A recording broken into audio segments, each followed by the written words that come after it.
Salut mon Fabien. Ça va Salut bien? Pierre, ça Ouais, va très bien. À chaque fois comme je suis euh, avec toi, ça va pareillement. toujours bien. Non, c'est un plaisir de reprendre un petit numéro du Naturo Show qui a été absent pendant une petite semaine là, mais comme on a des gens qui nous suivent, comme on en discutait tout à l'heure, qui sont très réceptifs et gentils de toute façon, il n'y a pas de plainte, il n'y a personne qui dit «Eh oh, il est où le Naturo Show?» C'est clair. Au prix de C'est l'abonnement clair? là-haut, Qu'est-ce que c'est que ce faut y aller, bazar? hein. Non, c'est toujours un rendez-vous, enfin pas hebdomadaire, mais un rendez-vous à chaque fois avec toi qui est super parce que je sais qu'on va parler pendant une petite heure à cœur ouvert sans se prendre la tête autour des sujets qui nous passionnent, des retours qu'on a avec les gens qu'on accompagne, des sujets qui sont vraiment pertinents et je pense que ça aide les gens. Donc, je, je sais pas toi, mais enfin, je me doute un petit peu, mais pour l'instant, ça m'éclate de faire ce Naturo Show, vraiment. Ah bah pareil, à fond. Là, c'est déjà l'occasion, nous, de se poser dans un emploi du temps respectif très nourri. Et puis à chaque fois, toutes les recherches qu'on mène de part et d'autre, toutes les expériences sur lesquelles on réfléchit, ben, on vient confronter ça à deux. Et moi, je trouve ça hyper constructif parce que ça sert bien sûr aux personnes qui nous écoutent, mais à nous-mêmes aussi dans la structuration de nos pensées, dans ce qui fait dans nos collaborations, comment on s'observe et on se renifle, Mm. on pourrait dire, pour aller au plus près d'un travail de qualité. Donc, bien sûr, moi, c'est des choses que j'attends avec grande Ouais, envie c'est et clair. passion. Donc, Alors, eh ben quel oui, menu du parce que jour, au cher début, Pierre? Parce que là, c'est marqué sous le titre de la vidéo, mais j'ai envie que vous dévoiliez de c'est manière clair. sonore. Les, bon, je fais la blague ou pas? Ah, vous pouvez. Ah, ben moi, j'attends, Les hein. renillons alimentaires. D'accord. Sans et. Ça, oui. Exactement. Donc, s'il y a des personnes qui ont compris cette blague, qu'elles interagissent. Sinon, bah, vous rajoutez des T à tout ce que vient de dire Pierre et vous avez les transitions alimentaires Santé. sans T. Eh ben, merci. J'ai envie de faire un Ouais, roulement de moi cymbales. j'applaudis. Il Hein. nous manque vraiment des petits supports. Voilà.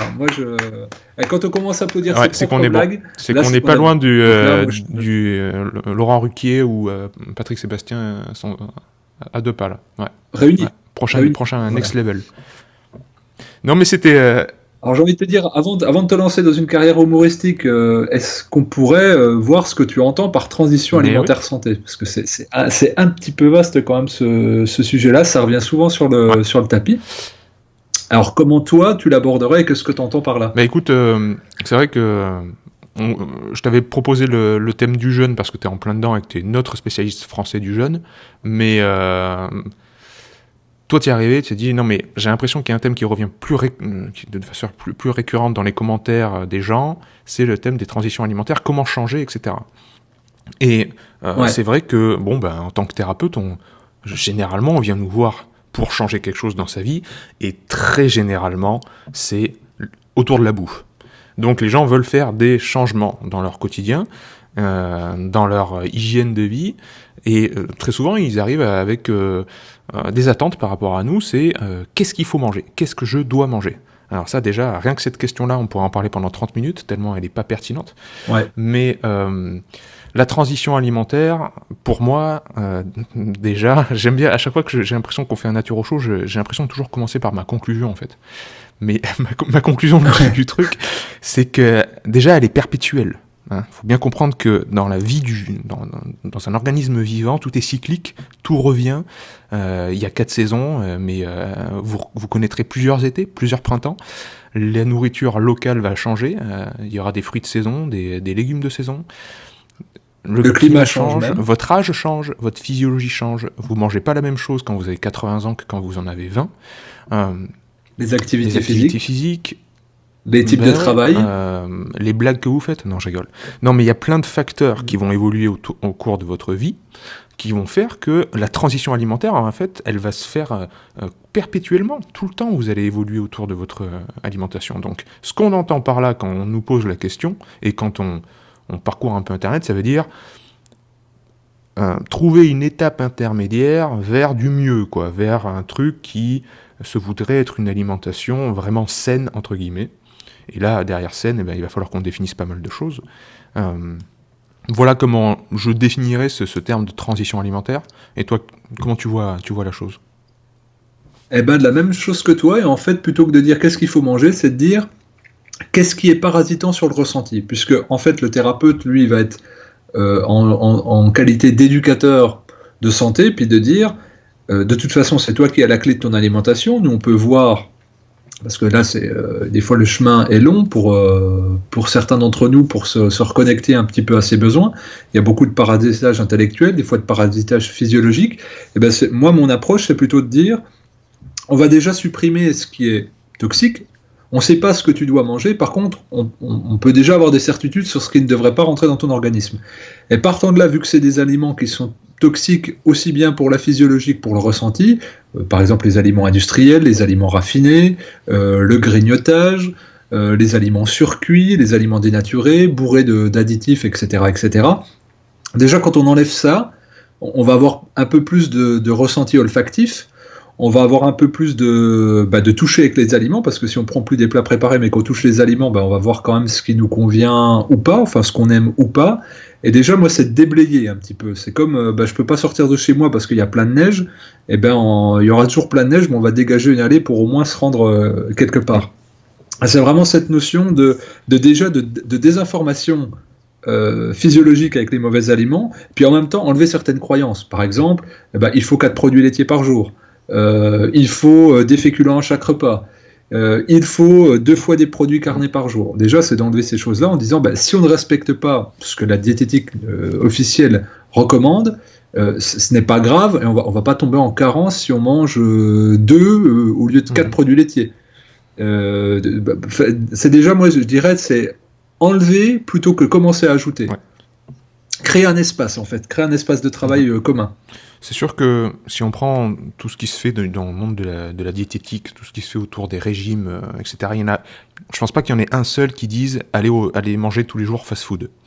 Donc, même si on est les premiers à les critiquer, à critiquer parce que ça fait un problème au niveau identitaire, où les gens, tout d'un coup, ils deviennent ce qu'ils mangent. Cette phrase, elle est horrible. Tu sais, la phrase qui dit on est ce qu'on mange. Enfin, heureusement qu'on n'est pas ce qu'on mange, quoi.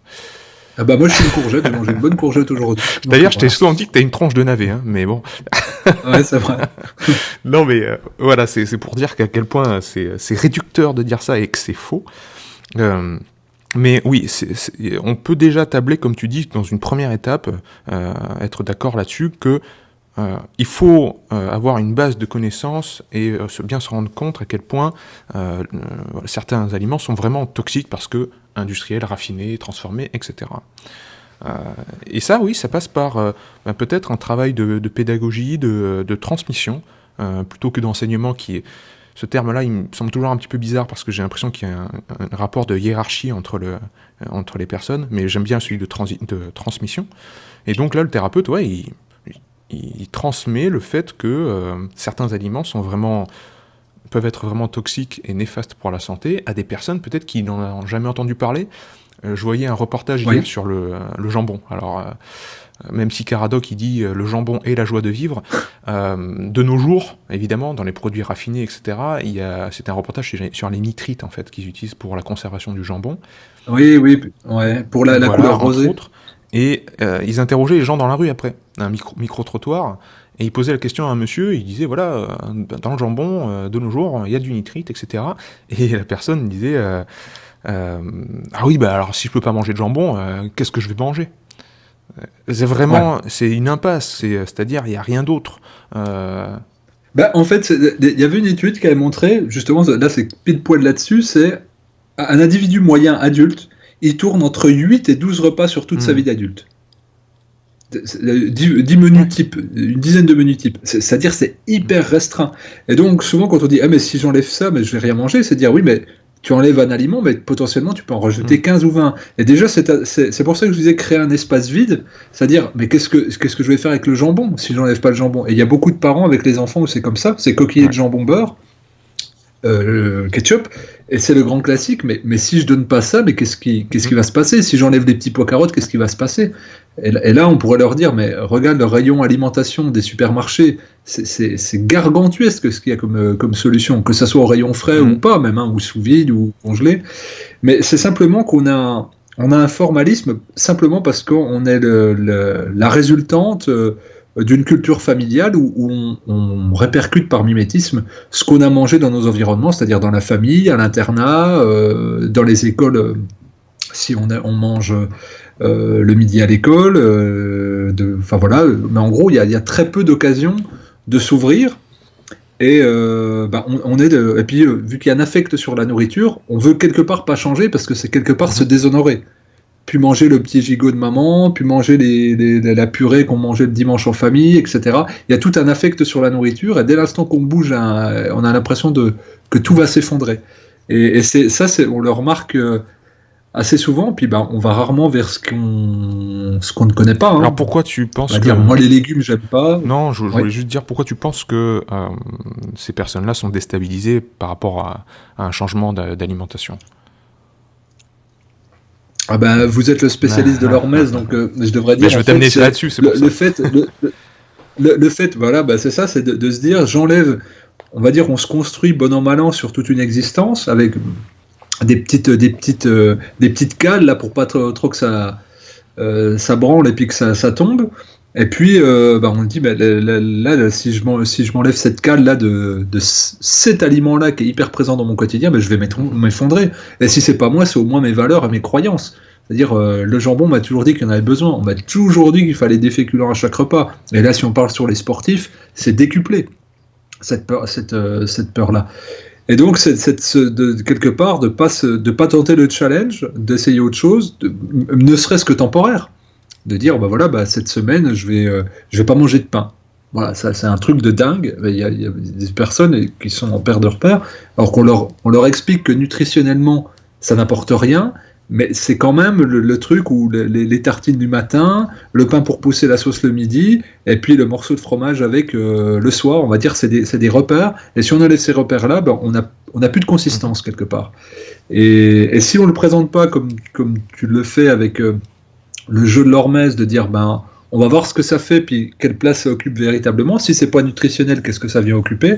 Et là, on vient dévoiler une partie très importante de la vie je dirais, d'un humain sur lequel on va s'appuyer pour pouvoir faire de la pédagogie Exactement. après. Pour moi, c'est quelqu'un, tu as très bien résumé l'affaire, quelqu'un à qui on enlève quelque chose, alors le pain ou autre chose, et qui est complètement déstabilisé, tu sens vraiment que c'est la détresse dans son regard, c'est l'expression même de la fragilité, c'est l'expression même de la non-santé, c'est-à-dire vraiment, pour moi, la santé, ce sera toujours l'adaptabilité, ce sera toujours pour passer d'une situation A à une situation B sans connaître de fluctuations aussi bien morales que physiques. Et voilà, quelqu'un qui peut plus manger de jambon et qui est complètement décontenancé, ça veut dire que vraiment, c'est d'une fragilité extrême, quoi. Euh, donc, Et c'est que la nourriture ne vient pas forcément, enfin, vient elle jouer un devrait pas rôle jouer. plus, ouais, voilà, c'est-à-dire vraiment de Bien sûr, l'émotionnel, quoi. je pense que quelqu'un qui a une voie dans la vie, qui s'est engagé sur un chemin qui est pertinent, qui sait qu'il ou elle œuvre pour quelque chose qui la dépasse, qui est plus grand qu'elle, euh, prendre soin des gens, prendre soin de sa famille, qui a vraiment une voie, qui a vraiment une mission, qui est portée par quelque chose, tout d'un coup l'alimentation se retrouve pour ce qu'elle est vraiment, elle se révèle pour ce qu'elle est vraiment, c'est-à-dire juste quelque chose qui doit nous permettre dans la vie, qui doit nous soutenir, mais pour faire quelque chose Mhm. Un de outil. grand, mais oui, comme un outil, comme un des piliers de notre santé, certes, mais pas une fin en soi, pas un objectif. Et malheureusement, depuis, je pense, hein, ça c'est juste mon opinion, hein, mais depuis la sortie de la Seconde Guerre mondiale, depuis mai 68, on a commencé à casser tous les codes de la nation, en fait, de la France surtout. Le cercle familial, le village, la famille, le pays, etc. Où tout d'un coup, il n'y a plus de loi, il n'y a plus rien qui tient, même la religion, même De l'Église, mais valeur. oui, même si c'est des choses qui sont pas toujours toutes blanches ou tout noires, hein, qu'il y a Bah, beaucoup de choses à critiquer, hein, comme bah, l'armée et l'église voilà, étaient qui tenait les gens en fait, les qui piliers, tenait ouais. les personnalités, Ouais. qui les rassurait d'un certain moment, qui donnait un certain cadre. Alors ce cadre, il n'était pas parfait, certes, mais au moins les gens, ils savaient comment avancer dans la vie. Tout d'un coup, vous leur enlevez tout ça, vous les déstabilisez complètement. Alors mon identité c'est quoi? Alors si je peux pas me référer à ma famille, à mon clan, à mon village, à ma religion, si je peux pas afficher mes choses, comment je dois définir mon identité? Attention, parce qu'on était proche du travail famille-patrie. Hein. Là, la pente est glissante. On l'a frôlé. Mais je vais me reprendre, hop, culbute. Et ben tout d'un coup, je vais m'identifier par rapport à ce que je mange. Ben, je suis vegan, je suis crudivore, je suis machin, et ça veut tout dire, quoi. Je suis... non, je suis pas ça, moi je suis Pierre. Un isme ou un isme. Incroyable. C'est ça. Et là, ça c'est vraiment le piège. Donc, pour quelqu'un qui se dit je suis, peu importe, omnivore, tiens, voilà, et que tout d'un coup vous lui dites ah mais non, faut pas manger ça et ça, eh ben vous touchez à son identité même. Donc là, la transition alimentaire, elle va être compliquée. C'est déjà un travail philosophique, à mon avis, de posture, encore une fois. Comme on avait fait l'épisode sur la posture face à la maladie, et là c'est un peu la posture face à l'alimentation. Si vous voulez faire une transition alimentaire, les doigts dans le nez, il faut d'abord faire un travail philosophique sur comment vous considérez l'alimentation et comment vous considérez votre corps aussi. Je pense que ça, c'est important. Moi, j'aime bien dire toujours, tant que vous ne considérez pas vous-même votre corps comme un temple sacré, c'est-à-dire comme une église, comme un temple bouddhiste, comme une synagogue, comme une mosquée, peu importe, et ben dans ces lieux-là, on ne rentre pas avec des souliers pleins de boue, on ne crie pas, on ne fait pas n'importe quoi, on respecte les choses. Si vous considérez votre corps comme ça, vous n'allez plus du tout lui mettre des fast-food à l'intérieur, vous n'allez plus du tout lui mettre des pizzas industrielles, etc. Vous allez y faire attention. Exactement. Là, moi, ça me tient à cœur. C'est pour ça qu'il y a quelques semaines, j'avais publié une causerie. Là, c'était notre corps, notre véhicule et notre temple. On va se dire c'est un moyen d'action. Et donc, le carburant, et non pas l'énergie, le carburant, c'est l'alimentation. Donc, c'est un moyen de faire fonctionner cette machine-là, une machine humaine, qui nous permet de nous épanouir autrement. Sauf que souvent, l'alimentation, maintenant, ça devient une fin en soi. Notamment un plaisir, donc là on peut rattacher en effet à ce que tu disais de la période de 68 où là il y a eu un détournement de valeur, et puis si en plus on a un quotidien hyper stressant, ça devient une valeur refuge, hein. On parle pas de la bourse là, mais de valeur de refuge émotionnel. On est vraiment sur la nourriture, et donc ça va être très compliqué d'opérer une transition alimentaire sans passer par cette étape, je dirais un peu douloureuse, de mise à niveau, si ce n'est d'observation, lucide, le plus possible, et puis de se dire, ouais, j'ai un problème avec la nourriture, là, elle vient pas dans ma bouche pour les bonnes raisons. Et donc la transition alimentaire, pour moi, c'est une transition qui est déjà de positionnement, de réflexion, comme tu le disais, préalable. Et une fois qu'on a déblayé un peu le terrain, je dirais que quelle que soit l'alimentation qu'on va choisir, le travail va se faire. C'est pour ça que, avant de parler du jeûne, souvent il y a des gens en jeûne qui me disent c'est plus facile de jeûner que de faire une bonne descente, une bonne reprise alimentaire. Je dis oui, parce que là on n'a pas à se brider, il n'y a pas de discipline, en fait. Vraiment. C'est tout ou rien. Donc quelque part, voilà, c'est plus confortable. Il y a rien dans les placards, tout, on mange pas. Tandis que de dire je vais pas manger 3 pommes, je vais en manger 1,5, ou alors je vais laisser 15 heures entre les 2 repas, là va y avoir une notion de contrôle qu'il n'y aura peut-être pas forcément dans le jeûne, qu'il n'y aura même quasiment pas. Enfin, moi, j'ai jamais vu de craquage en voyant des centaines de jeûneurs. Par contre, des dizaines et dizaines de craquages sur les descentes alimentaires, encore plus dans l'air prise. Parce que là, justement, il faut qu'on soit présent à nous-mêmes et qu'on ait un rapport à la nourriture où on ne soit pas dans la compulsion ou dans la compensation. Et encore une fois, l'idéologie. Et comme tu le disais, là, et c'est exacerbé, je pense, par les réseaux sociaux, le fait d'appartenir à un groupe.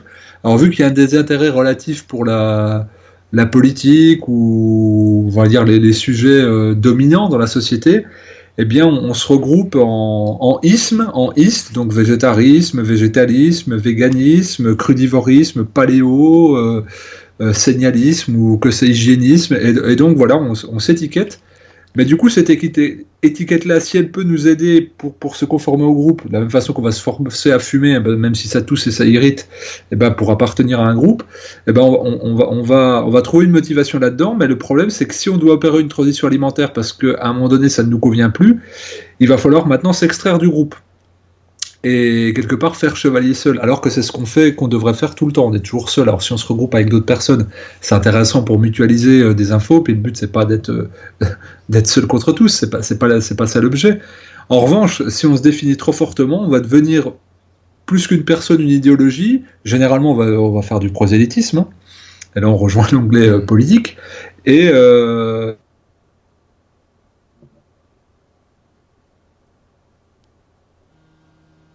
des exemples où une personne végane qui arrivait avec un état sanitaire vraiment pas joyeux. Et je vous dis, là, il faut remanger des produits animaux. Et les personnes me répondaient, je préfère être malade plutôt que de remanger des produits animaux. Et donc là, l'idéologie était plus forte que ce que moi j'estimais la raison.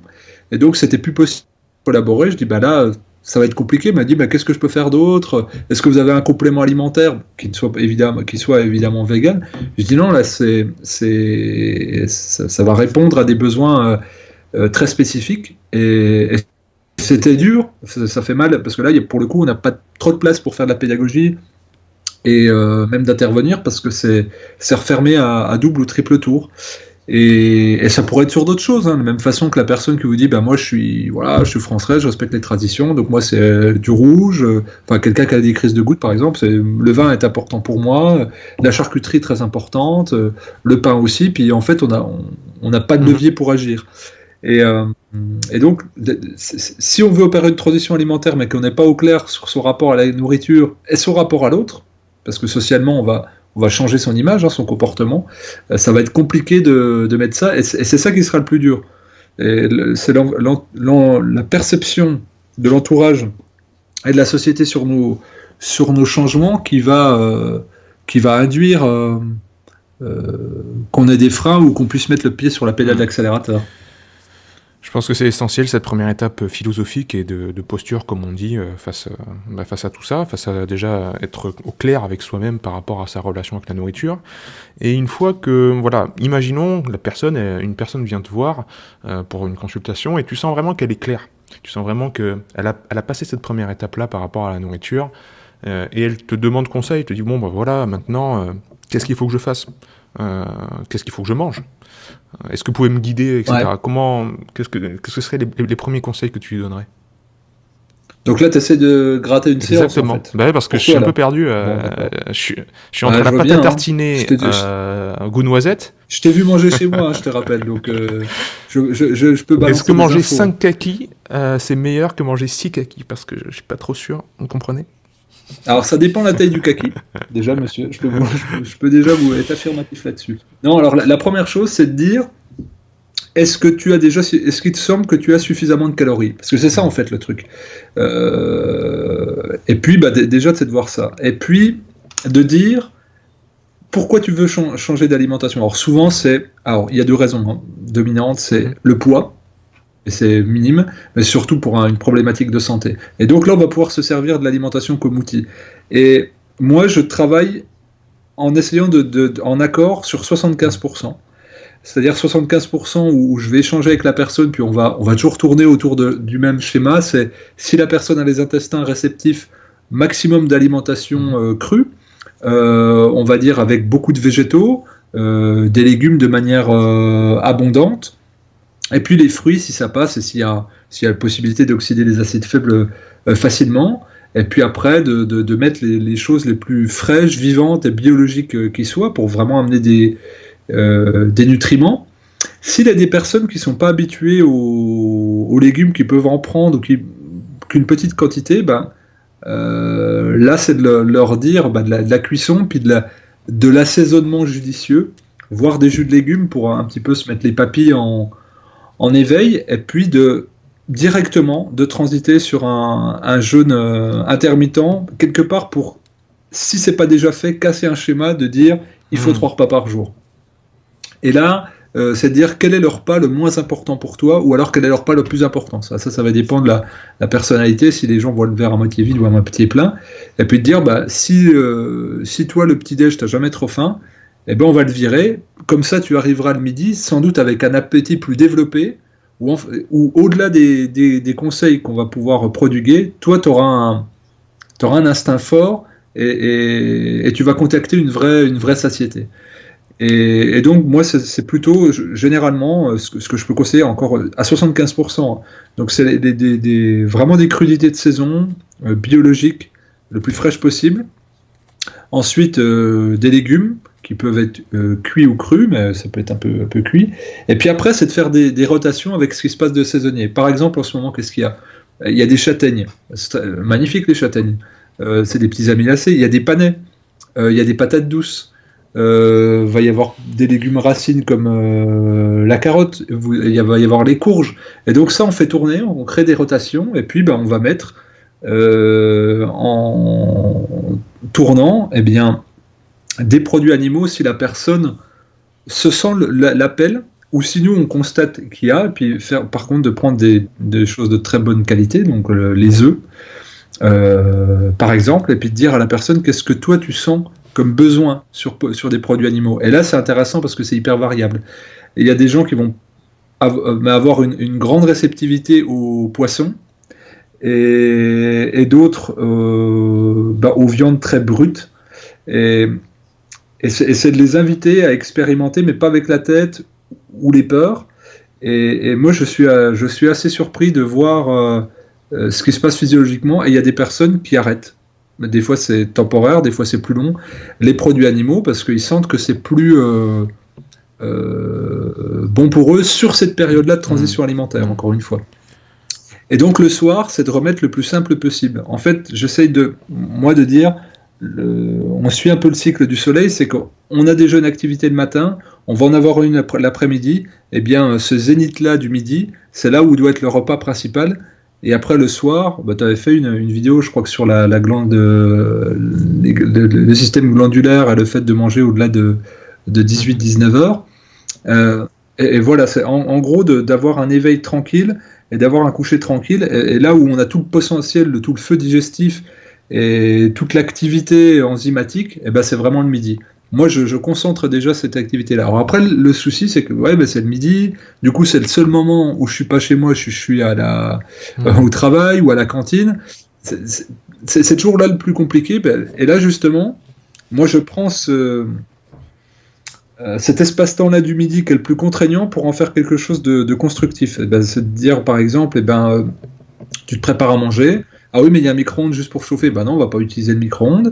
Et peut-être que tu vas justement manger un peu cru, puis que tu vas aller manger dehors, puis que tu vas en profiter pour aller marcher après, etc. Je vais essayer de bricoler. Et en fait, il y a toujours moyen de bricoler. C'est ça qui est intéressant. Et il y a toujours possibilité soit de rentrer à la maison, il y a toujours possibilité de s'amener à manger, de profiter de l'air, etc., etc. Et d'instaurer par ce prétexte-là du changement alimentaire, un changement d'hygiène de vie globale, et en fait, simplement pour aller manger dehors, on se rend compte que ça occasionne une marche, la respiration au grand air, le fait de manger plus posé parce qu'on ne sera pas dans l'effervescence des discussions avec les collègues. En fait, on va avoir que des bénéfices à quelque chose qui paraîtrait hyper contraignant. Parce que dans cette notion de transition alimentaire, il y a la fameuse réponse « oui mais ». Oui mais c'est compliqué, oui mais mon mari, oui mais mes enfants, oui mais les courses, oui mais le budget, oui mais ma famille, oui mais l'entourage, oui mais à l'école, oui mais le temps. En fait, c'est à nous de nous mettre à disposition, et en fait on se rend compte qu'une alimentation naturelle, idéale, elle est hyper simple à mener. C'est-à-dire tu mets quelque chose dans un cuit-vapeur, tu coupes en morceaux, là il y a des petits trucs, là, des petites mandolines là, qui coupent en morceaux, la mécanique, ça se fait en 2 secondes, crac, on met ça dans un cuit-vapeur, il n'y a rien de plus simple au niveau vaisselle et au niveau préparation. Et si on mange cru, c'est encore plus simple. Et moi ce que je dirais, c'est qu'est-ce qu'est le plus chiant pour toi, c'est toujours la question, et puis de m'adapter, et il y a des moyens de bricoler à tout va. Et je dirais que la personne se sent respectée parce qu'on la considère pas comme un... Je connais beaucoup de gens qui sont venus me voir en leur disant que des naturopathes leur impriment directement des menus, tout fait. Donc des séquences matin, midi et soir, ce qu'il faut faire, ce qu'il faut prendre comme grignotage avec des fruits secs, des oléagineux, etc. Et la personne ne se sent pas attendue à l'endroit où elle veut retrouver l'éducateur de santé, parce qu'on ne s'adapte pas à elle. Et je pense que si on pose ces questions-là, qu'est-ce qui est compliqué et qu'on s'y adapte, la plupart des gens sont vraiment de bonne volonté. Enfin, moi, j'ai toujours été surpris de ça, c'est que les gens jouent vraiment le jeu de la réforme si on fait 50% du chemin et de tenir compte de leur, on va dire, de leur spécificité. Donc déjà 75% ou on est sur une base plutôt végétale, crue, vivante, avec un jeûne intermittent, toujours avec des fruits sur soi si jamais on a une fringale, parce que ça se mange vite, ça fait pas de déchets, etc.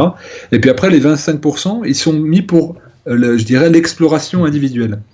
Et dans l'exploration individuelle, il y a des gens qui vont me dire, ouais, mais je vais me planter, ça se trouve, il y aura du chocolat, ça se trouve, il y aura ci, il y aura le... Ben, je dis, mais c'est pas grave, parce que là, nous, on va miser, si on va pas, ces 25%-là, ils vont nous faire travailler sur l'activité physique, sur le repos, sur la respiration, sur peut-être de l'hormèse, sur des activités artistiques, etc., etc. Puis c'est une opportunité pédagogique de dire la santé, ce n'est pas que l'alimentation. Et tous ces autres leviers-là, si on est pas mal dessus, et ben les 25%, même si tu es médiocre, et ben ça te fera pas basculer sur la mauvaise santé. Ouais. Ah non, c'était passionnant. Et puis de toute façon, je te rejoins sur énormément de points. Et j'aime bien quand tu parles beaucoup, tu sais. Je te pourrais t'écouter des nuits entières, tu sais. Ah bah écoute, je te ferai des cassettes. Pas déconner non plus. Non, mais je te rejoins sur beaucoup de choses, surtout sur l'alimentation. Donc je suis totalement en phase avec les 75-25% sur le quoi manger. En fait, sur le quoi, c'est clair que j'ai rien à dire. C'est comme ça que je fais. Et voilà. Maintenant, quand une personne vient me voir, maintenant, je le faisais plus, je faisais différemment avant, mais maintenant, je me charge du quoi, je lui explique, voilà, pourquoi manger frais, local, avec une base importante de produits végétaux, etc. Tout ça, je lui explique plutôt dans un second temps. Et je vais mener mon enquête quand même autour de l'environnement, du comment il mange. C'est-à-dire, le système nerveux, il est à quelle fréquence et dans quel état au moment des repas, à quelle vitesse il mange. Ça, c'est très important, parce qu'on sait très bien que ça conditionne... Alors, parce que justement, quand tout à l'heure, tu disais on n'est pas ce qu'on mange, moi j'ai failli rebondir en disant on est ce qu'on mange dans la façon où on mange. Par exemple, dans la précipitation, dans l'urgence, dans le bruit, dans le vacarme, etc. C'est les actes qui nous définissent.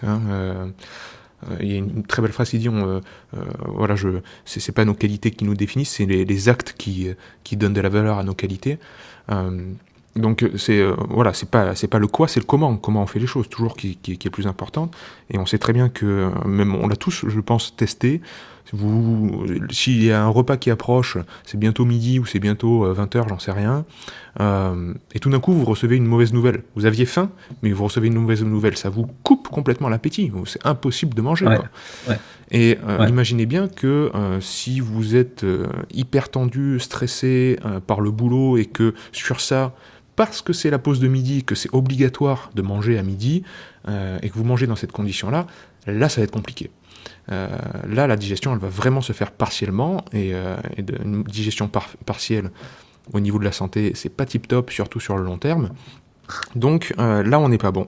Après, il y a des outils très simples, par la respiration pour calmer le système, par la marche, comme tu disais, peut-être marcher 10 minutes avant de manger, sortir du cadre, changer son système nerveux pour être vraiment dans une phase propice à la digestion. Ensuite vient la mastication, qui est pour moi le nerf de la guerre. Comment vous mastiquez ? Est-ce que les bouchées s'enchaînent à un rythme effréné, ou est-ce que à chaque bouchée vous reposez vos couverts, vous prenez le temps de mastiquer ? Ça, c'est essentiel aussi. Et puis après, je pose toujours 3 questions à la personne. Évidemment, c'est après avoir bien expliqué à quel point la nourriture industrielle et tout ce qui est transformé est mauvais, j'entends bien, mais je pose ces 3 questions-là, c'est qu'est-ce que vous avez envie de manger ? Est-ce que vous avez envie de manger le repas qui est devant vous ? Demandez-vous ça tous les jours. Est-ce que j'ai envie de manger ça ? Parce que si c'est pas le cas, c'est sûrement dogmatique, c'est sûrement parce que j'ai lu, parce qu'on m'a dit que. Donc, est-ce que j'ai envie de manger ça ? Deuxième question à se poser, c'est comment je le digère ? Parce que c'est bien beau de manger ça, mais si derrière il y a des gaz partout, ça ballonne, c'est pas possible, jusqu'à 16 heures, on n'est vraiment pas bon.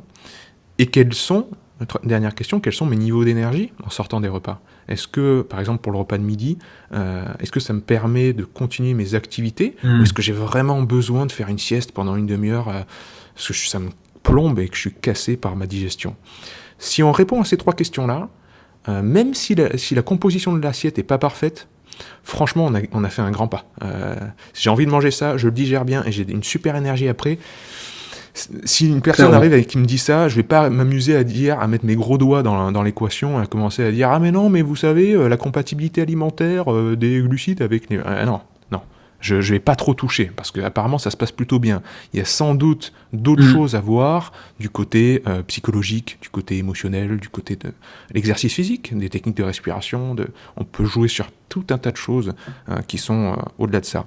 Donc ouais, je mène ma petite enquête avant d'aborder peut-être le fait de tout ce que tu as dit au niveau, bah voilà, si c'est des 75% de produits végétaux et le reste de variations, et puis les produits animaux, et tout ça sous couvert d'un objectif qualitatif intransigeant. Hein. Là, encore une fois, c'est l'histoire du temple sacré, c'est-à-dire tout ce que vous mettez dans votre bouche, il faut que qualitativement, ce soit au top, que ce soit un produit végétal ou animal.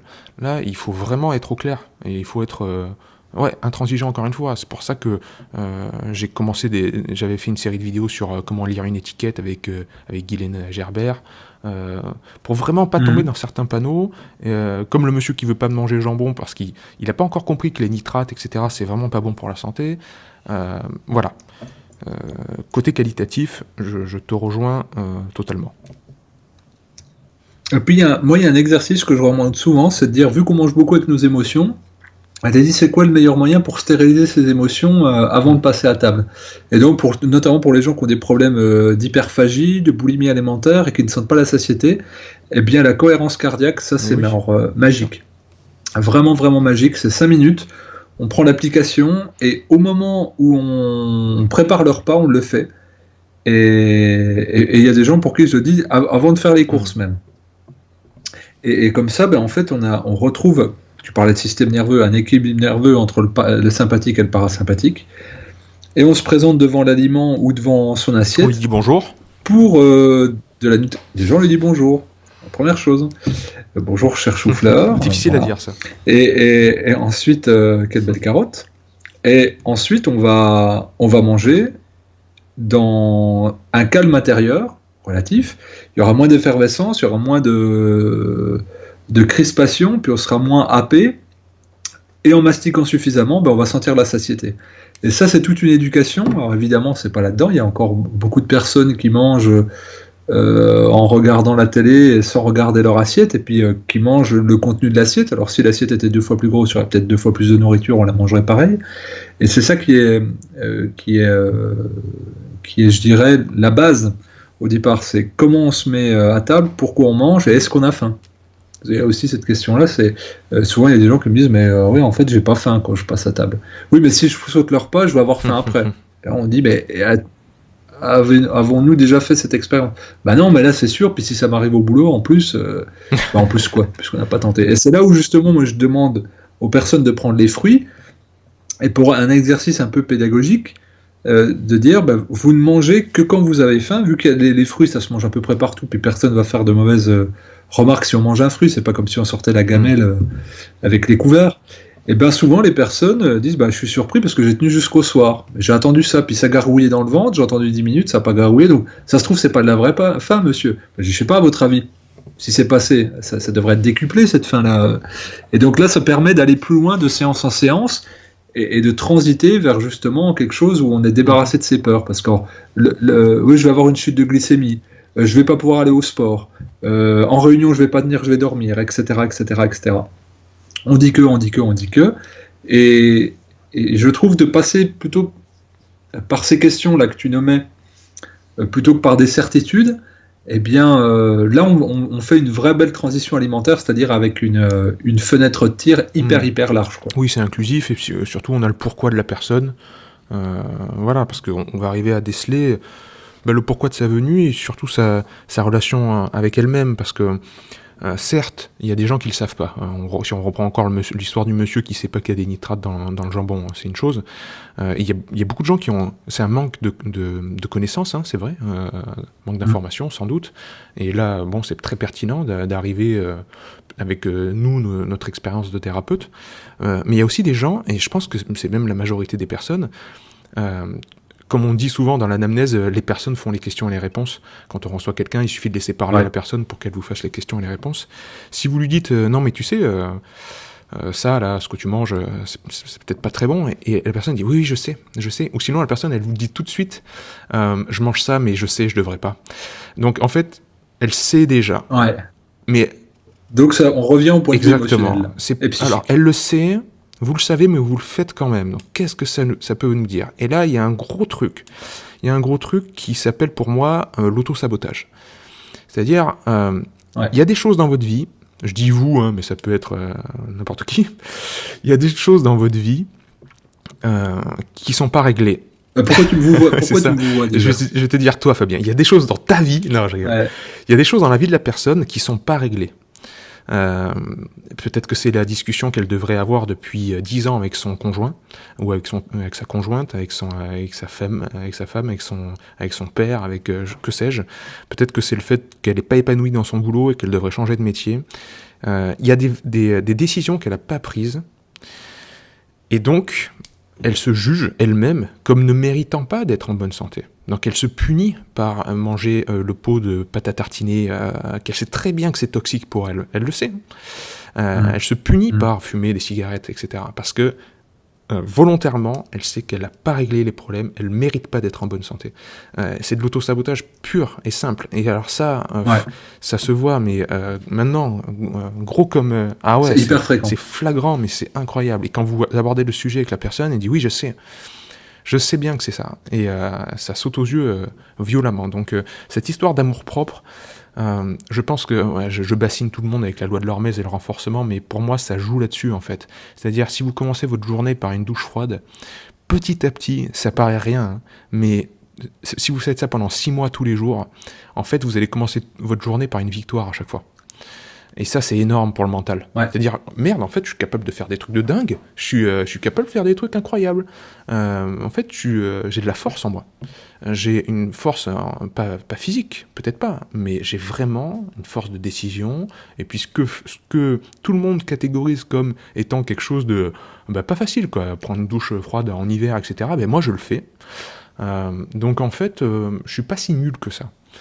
Et si vous vous rendez compte que sous votre chemise ou votre t-shirt, il y a le S de Superman, parce que je pense vraiment qu'on est tous des super-héros, franchement, la petite transition alimentaire, en fait, vous allez enlever le facteur... Oui, c'est Peanuts. Vous allez enlever le facteur peur de l'équation. Et une fois qu'on n'a plus la peur, toutes les décisions semblent extrêmement simples et coulées de sens. Donc voilà, ce côté-là d'auto-sabotage me tenait à cœur. Elle est hyper important.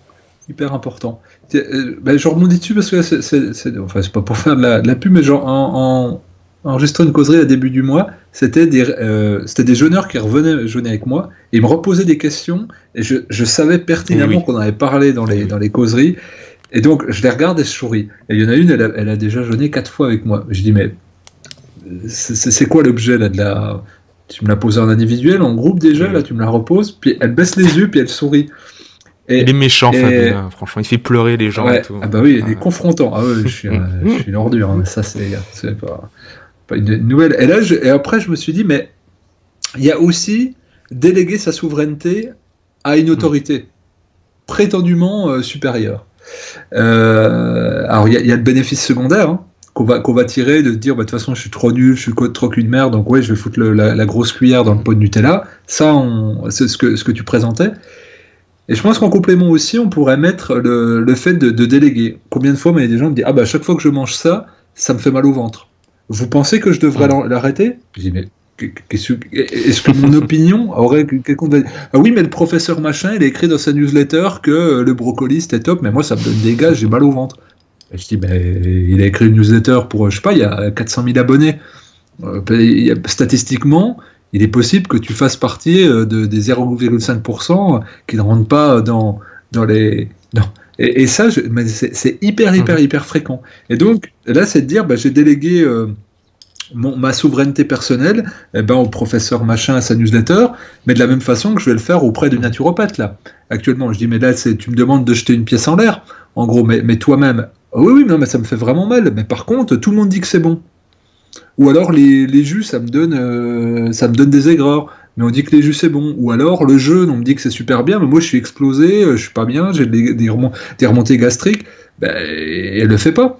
Et ça, c'était très souvent. Et moi, ça me perturbait. Puis en fait, je me suis dit non, là, il y a un problème. Mais ça rejoint à ce que tu disais, c'est de sentir quelque part sa puissance, quoi, sa capacité d'être autonome et de mettre des vraies impulsions dans sa vie. Et là, si on fait pas un travail, en effet, sur l'émotionnel, ben, on passe à côté parce la séance, elle est beaucoup plus simple en disant vous allez manger ça, ça, ça, ça, ça, ça, ça, par un régime d'éviction, mais on aura juste transité d'une influence à une autre, et qui sera la nôtre en l'occurrence, mais ça rendra aucunement service à la personne. Donc il y a la connaissance et la puissance aussi en soi de se dire c'est moi l'acteur, c'est moi qui tiens les manettes, je prends des informations et c'est quand même moi Mhm. qui tranche.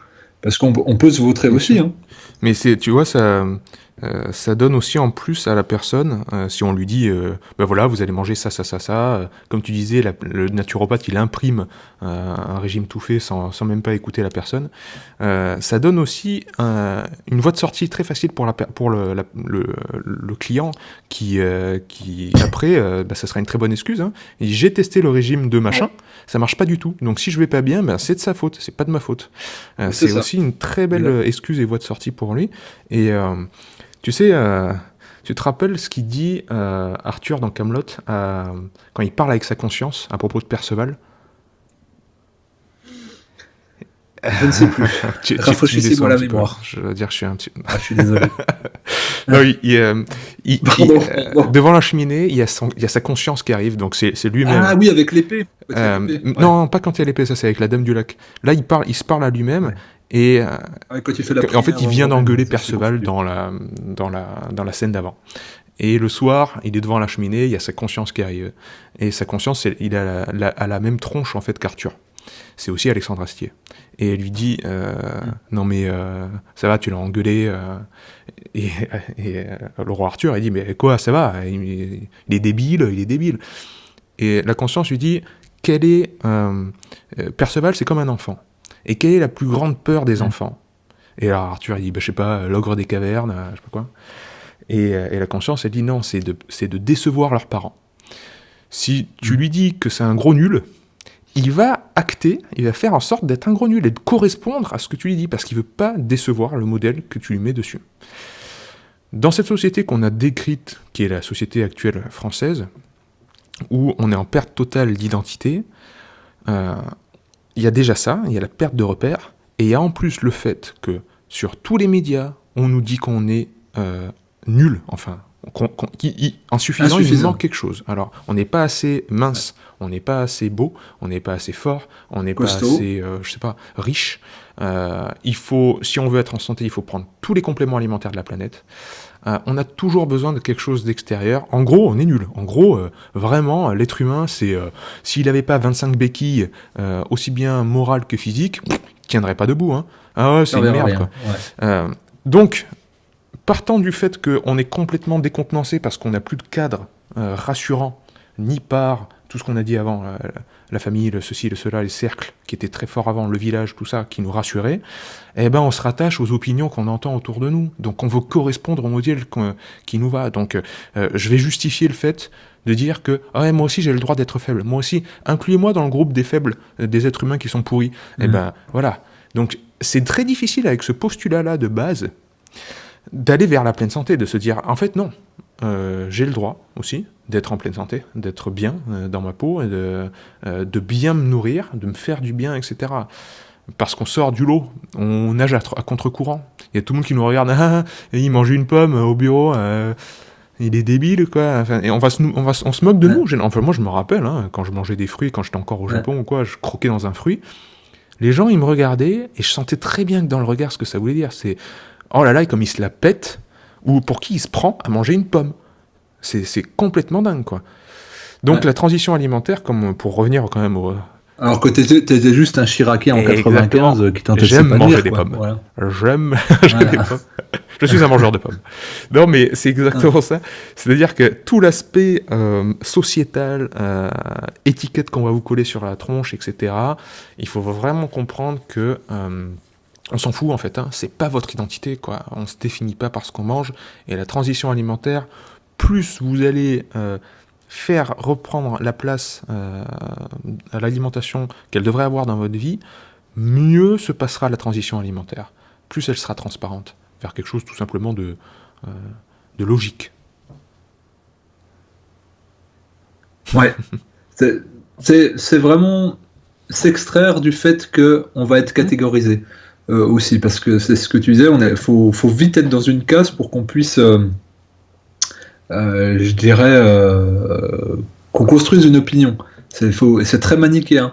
Et donc, tu manges pas de viande, bah t'es végétarien. Non, là, juste, je mange pas de viande ce repas-là. Ouais. Ah oui, mais alors t'es quoi? Faut qu'il y ait une case. Donc là, bah toi, t'es un peu baraqué. Bon bah t'es sportif. Bah non, je suis pas que sportif. En fait, je m'intéresse à mon hygiène de vie au sens large. Il faut tout de suite qu'il y ait un conditionnement. Et vu vu que la nourriture c'est extrêmement social, pourquoi tu jeûnes? T'as pas de poids à perdre. Ouais. Voilà, il va y avoir tout de suite ces injonctions-là. C'est vrai qu'il faut avoir une certaine consistance. Et donc on en revient toujours au même point.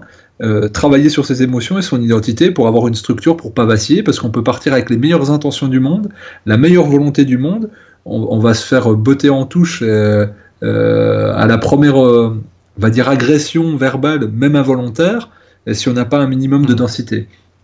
Donc c'est pour ça que nous, notre rôle, quand des personnes viennent, c'est pas tant qu'est-ce que tu vas manger dans cette transition alimentaire, c'est comment tu vas pouvoir explorer. C'est surtout ça. Et pour moi, c'est des choses qui sont vraiment fondamentales à, à investiguer, d'où le fait de verbaliser aussi avec l'entourage et de rassurer en disant je fais une expérience, ce que c'est toujours, ne vous inquiétez pas, j'ai été voir quelqu'un, je me suis documenté, et je vous demande de respecter, même si vous ne comprenez pas, même si ça heurte vos valeurs. Là, je vais juste prendre du temps pour moi, quelques semaines pour expérimenter. Si ça me convient, j'approfondirai. Si ça ne me conviendra pas, je ferai autre chose, je reviendrai en arrière. Et je pense que c'est aussi notre responsabilité à nous quand on opère des changements, et nous en tant que conseillers aussi, de dire aux gens, bah, expliquez. Expliquer ce qui va être fait, parce que en effet, ça peut heurter, comme un effet miroir, et puis la personne va sentir besoin de se justifier ou de se défendre alors qu'on lui a rien demandé. C'est rigolo parce que voilà, tu as sauté sur le dernier point que je voulais aborder aujourd'hui, c'était l'entourage et le dialogue, parce que on a mis en lumière plusieurs fois ce côté-là très important d'être au clair avec cette prise de décision, notre rapport par rapport à la nourriture, etc. C'est une forme de validation que recherchent les gens qui vont voir, par exemple, un naturopathe. Ils ont besoin d'extérioriser le fait qu'ils ont un rapport maladif à la santé, et très problématique, et ils ont besoin de le dire. Donc, si vous sentez que c'est problématique chez vous, ouvrez-vous aux autres, parlez-en autour de vous. Je pense, tu vois, là, je vois bien que j'ai des réflexes boulimiques, je me jette sur... mais même si c'est de la nourriture saine, j'ai vu des gens se jeter sur des fruits et en bouffer, mais à s'en faire péter le bide. Et je sais que ça peut m'arriver aussi. Et là, tout de suite, je m'arrête et je me dis, mais qu'est-ce que je fais là? Qu'est-ce que je suis en train de remplir? Qu'est-ce qui se passe? C'est difficile, on peut le faire avec soi-même. En parler à quelqu'un d'autre, c'est encore plus pertinent, je pense, et libérateur. Et d'un coup, on va dédramatiser la chose, on va dire, bon... Et on avoue, quelque part, ça sort de soi. Ça sort, ok, encore une fois, ça devient plus notre identité, on l'a lâché, ça nous appartient plus, c'est bon, c'est dit. Et c'est souvent accueilli, c'est souvent sûr, très bien accueilli d'ailleurs. La personne qui écoute, elle va aider, elle va conseiller, etc. Donc c'est génial de pouvoir s'ouvrir comme ça, et l'entourage, en ce sens, joue un rôle, non seulement, comme tu l'as très bien dit, pendant la phase de transition, mais aussi en amont. Et si l'entourage est prévenu en amont de cette transition que, voilà, c'est pas seulement que j'ai envie de perdre du poids, c'est que vraiment mon rapport à la nourriture, j'ai besoin de le faire évoluer parce que c'est un refuge pour moi pour l'instant et je sens bien que ça se passe mal. L'entourage va comprendre après toute la démarche d'aller voir un thérapeute, etc. Et comme ça sera mieux accueilli dans le foyer et sans doute mieux accompagné. Donc je pense que c'est le dialogue avec vos proches dans cette phase de transition, non seulement en amont mais aussi pendant, est essentiel. Eh bien, écoutez, cher Pierre, je ne vois rien à rajouter à cette ouverture vers l'autre. Génial. Eh ben, ce sera les mots de la fin Ouais. alors. On a besoin des autres, plus que jamais. La fin, Oh FIM. Il nous faut un Ah bah jingle. écoute, la blague d'entrée était pour toi, la blague C'est de vrai. sortie est pour moi, parce que moi aussi j'ai le La droit à mes tienne est bien cymbales. mieux, parce que Instant Ruquier. c'est clair. Bon, On va se faire ça un petit ouais, jingle je instant serai ton Laurent Ruquier. Baffy. Et Ah ouais, le Laurent Baffy c'est plus caustique. Ouais, vas-y, bah moi je fais les blagues à la mort 2 et toi un peu plus salé, un peu plus épicé. va falloir que je bosse. Hein. Ouais. Mais Ouais. ouais, pourquoi pas. Bon, en tout cas, c'était hyper important qu'on revienne dessus parce que c'est souvent quand parce que on publie des informations par différents canaux. Mm. Oui, mais comment? D'accord. Alors même si on le fait de manière très pédagogique à chaque fois, c'est quand même quels sont les outils. Et là, si on pouvait résumer, c'est de dire identifier nos personnalités, nos blocages, nos émotions refoulées, notre état psychique et notre système nerveux, avant toute considération de mise en pratique, c'est déjà de venir là-dessus. Quel que soit le changement qu'on veut opérer, c'est comment on va pouvoir le faire, dans quel cadre et dans quel contexte. Quoi. Super, et ben c'était un super épisode. J'espère que ça vous a bien plu. N'hésitez pas à mettre vos commentaires, à nous dire. Et puis à proposer des thèmes, parce que comme d'hab, on les regarde pas, mais on va s'en inspirer. Bah si, parce que là, l'occurrence, c'était un thème qui avait été proposé. Nous écoutons le peuple, parce que j'ai compris le peuple, cher Pierre. J'ai été Alors vers si le je suis peuple. Chirac, toi t'es qui, Je toi l'ai vu. à dire ça. Je suis un politicien de bas étage qui a jamais réussi à percer, qui arrive que mais ça c'est très drôle. J'ai été voir les Français. Bah pourquoi t'habites pas avec eux? Ça c'est toujours la phrase Je suis allé les voir, hein. qui est très. Mais ouais. Si, bon, ça sentait pas très bon, hein, mais je suis vite rentré chez moi. Mais donc, je vous ai compris, car moi aussi. Je vous ai compris, c'est quelqu'un d'autre. Il m'arrive parfois de prendre 2 noix de cajou. C'est vrai. Je vous ai Je compris. le conseille. C'est ce que vous avez vécu. Non, on a fait beaucoup de références politiques en tout cas. Ça Très tourne bizarre, autour, tu vois, De Gaulle, on revient sur 68. Peut-être qu'on fera quelque chose comme ça, l'hygiène alimentaire des politiciens. Ouais. En parlant, c'est pas du tout les politiciens, mais la tête de veau ravie de Chirac, comment? Rien à voir. C'est pas une politicienne, loin de là, mais Madonna. Tu n'as pas vu ce qu'elle fait tous les matins? Oui. Elle prend un jus? Non, elle fait de elle prend un bain de glace et elle boit son urine. C'est c'est incroyable de la part de la Madone.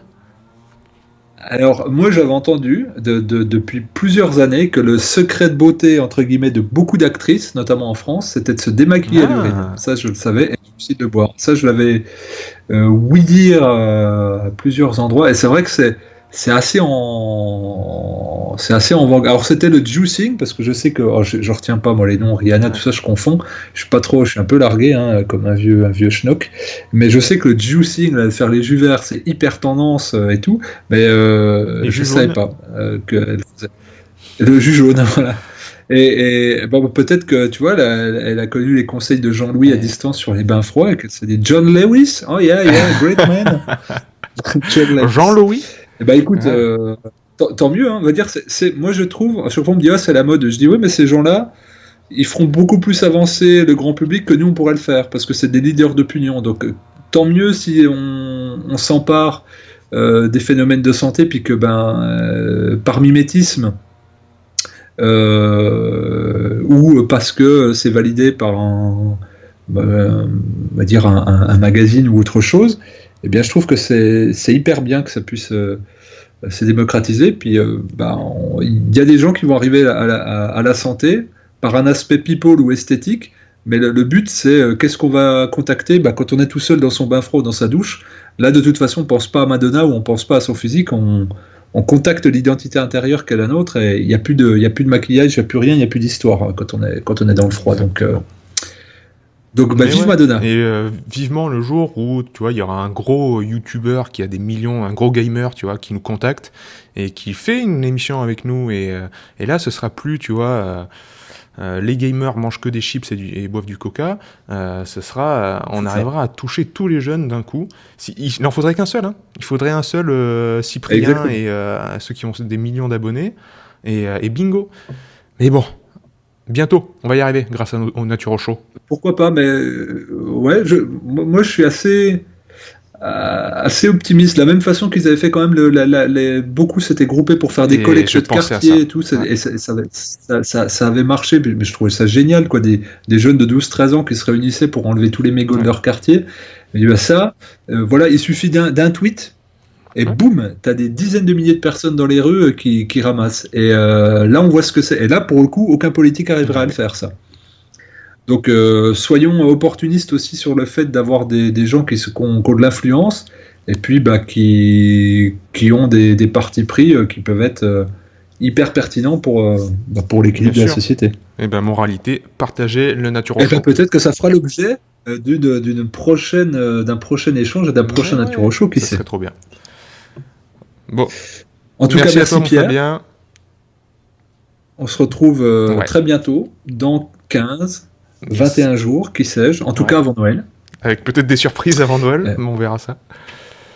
Dans le lieu de peut-être, tournage, ouais, peut-être, peut-être de la vidéo à oui, deux, on peut-être, verra, on peut-être, verra, peut-être. va pas trop s'avancer, on va pas trop dire des choses. Avec des mangues, voilà, on va pas trop dire les choses.